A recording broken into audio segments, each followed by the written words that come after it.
Kemudian syubhat lagi di acara Maulid, yaitu ketika mahalul qiyam, orang-orang berdiri itu mereka meyakini bahwa Nabi Muhammad itu hadir ke tempat tersebut. Ini kan sesuatu yang sulit dipercaya ya. Bagaimana bisa Nabi Muhammad Shallallahu Alaihi Wasallam hadir ke tempat muludan, ke tempat maulid ya. Sedangkan sahabat-sahabat Nabi saja yang mereka mengorbankan nyawanya, mengorbankan hartanya untuk membela Rasulullah, untuk membela agama Islam, belum pernah diceritakan bahwa Rasulullah mendatangi Abu Bakar, Rasulullah mendatangi Umar, Rasulullah mendatangi Utsman, Rasulullah mendatangi Ali dan lain sebagainya. Tidak ada. Bahkan putri Rasulullah SAW, Fatimah sendiri, itu tidak pernah dikisahkan bahwa ketika Rasulullah sudah meninggal mendatangi Fatimah, menghibur Fatimah. Tidak ada ya. Padahal kalau kita berbicara siapa yang lebih berhak Rasulullah datangi, tentu adalah keluarganya dan para sahabat-sahabatnya. Tetapi orang zaman sekarang, sahabat Nabi bukan, kemudian keluarga Nabi bukan, mengaku didatangi Rasulullah Shallallahu Alaihi Wasallam. Dan ini bukan hanya di acara Maulid, kan ada orang-orang yang mengaku didatangi Rasulullah setiap malam, katanya didatangi Rasulullah. Setiap minggu bertemu Rasulullah, di kamar berduaan selalu ngobrol dengan Rasulullah, mendapatkan hadis dari Rasulullah. Ini adalah cerita-cerita dusta yang tidak bisa dipercaya. Kalau orang bertemu Rasulullah di dalam mimpi itu bisa saja, karena memang ada hadis yang menyebutkan, kata Rasul, man ra'ani fil manami faqad ra'ani haqqan. Barang siapa yang melihatku di dalam mimpi, maka sungguh dia telah melihatku dengan benar,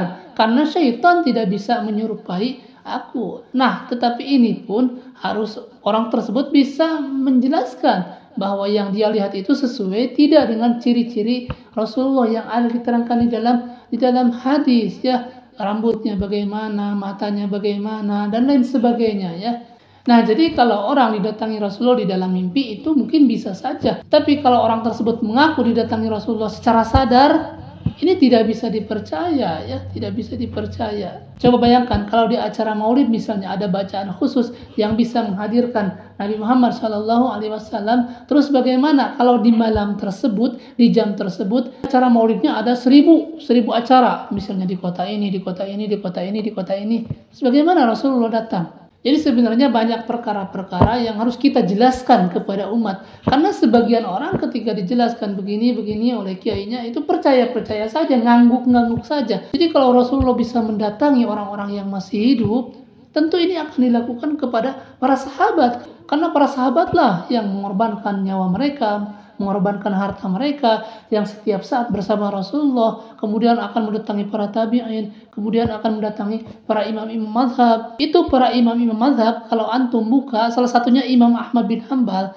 Itu Imam Ahmad bin Hanbal untuk mempelajari 2 atau 3 hadis saja, sampai harus berjalan, kemudian mengarungi lautan, sampai berbulan-bulan dia terombang-ambing di tengah laut untuk mempelajari 2 atau 3 hadis. Kalau Rasulullah bisa hadir, ya sudah, tinggal dibacakan amalannya, kemudian Rasulullah datang. Kemudian Imam Ahmad bin Hanbal bertanya kepada Rasulullah, ya Rasulullah, ajarkan kepada saya hadis, atau ya Rasulullah, apakah hadis ini sahih atau tidak? Tidak ada kan cerita-cerita seperti itu. Kemudian jika Rasul bisa didatangkan juga, ini para imam-imam ahli hadis seperti Imam Bukhari, Imam Muslim, Imam Turmuzi, Imam Abu Daud, Imam An-Nasai, Imam Ibnu Majah, dan lain sebagainya. Itu ketika mereka tidak mengetahui apakah hadis ini sahih atau tidak, tinggal bacakan amalannya. Kemudian Rasulullah datang. Kemudian dia bertanya langsung kepada Rasulullah, ya Rasulullah, apakah hadis ini sahih atau tidak? Nah, jadi penjelasan seperti ini akan membuka pikiran-pikiran masyarakat ya. Karena ada sebagian masyarakat itu ketika dijelaskan oleh kiainya, oleh ustadznya, sebagian masyarakat percaya dengan cerita-cerita seperti itu. Kalau kita tidak jelaskan kepada mereka, mungkin mereka akan terus ngangguk-ngangguk saja sampai diwafatkan oleh Allah. Makanya keyakinan-keyakinan tersebut harus kita bantah juga dengan logika, dengan ilmu, dengan dalil ya.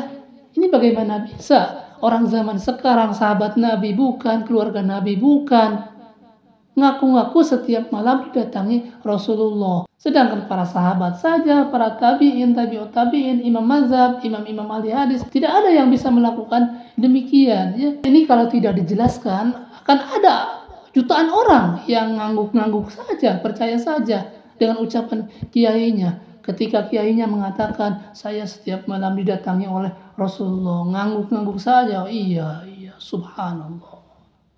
Percaya saja ya.